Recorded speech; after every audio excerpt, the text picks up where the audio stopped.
Hello mga katopak! So nagbabalik na lang po ang inyong lingkod na tinutopak. So ibabahagi ko nga po pala sa inyo ang aming pamimili ng school supply. So dyan nga po pala ipapasok na kami sa loob ng mall. O dyan nga po pala ipapasok na po kami dyan. So habang pumapasok po kami ay kami po ay nag-iisip kung anong aming bibilhin dahil wala po kaming alam. Naghuhula-hula na lang po kami. So dyan nga po pala ay naghahanap kami ng notebook. Yung notebook po yung tinatawag na notebook. So dyan nga po pala titignan namin yung mga fries. Fries? Ano? Jollibee? Yung presyo, di ba? Ibang-iba na talaga ang panahon ngayon dahil sobrang ibang-iba na talaga kaysa sa noon.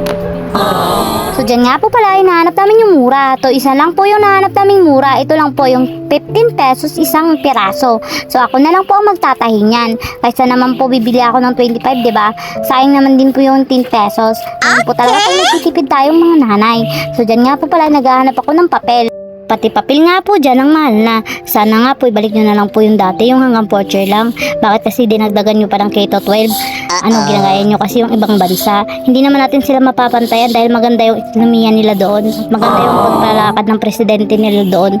Dito kasi sa atin sa Pilipinas, puro kurakot ang alam ng mga presidente at mga tumutungtong sa gobyerno. Naman nila lahat, meron pa rin yung mga bubuting puso na tumutungtong dito sa gobyerno.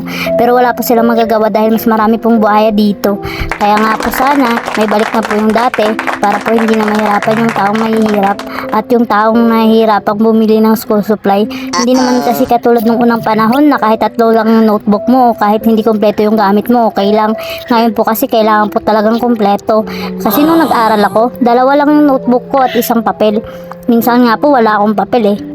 Hindi na big deal yun kahit wala kang papel or dalawa lang yung notebook mo. Ngayon kasi big deal na talaga yun, kailangan kompleto. Kaya mahihirapan po talaga yung mga magulang na maghanap ng pambili ng school supply.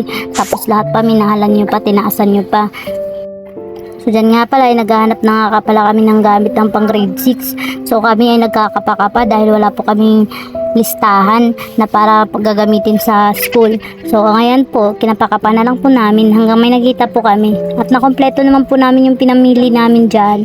Kaya successful po talaga. Pero pati eraser po dyan, sobrang mahal na. Nung unang panahon, 5 pesos lang isang eraser. Ngayon, 25, 35 na.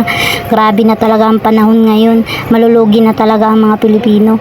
Malulugi ang mga Pilipino. Matagal nang lugi yung Pilipino. Dahil simula nung umupo yung mga buhaya dyan, lahat na mahal na. Tao na lang hindi minamahal. Sila na lang yung hindi nagmamahal. Kasi hindi sila marunong magmahal. At hindi nila alam kung anong hirap ng mga tao para sila yumaman. Sila lang naman yung yumaman, diba? Eh di wow. Kayo na. Sa pagiging buhaya nga nila, may listahan na sila sa impyerno.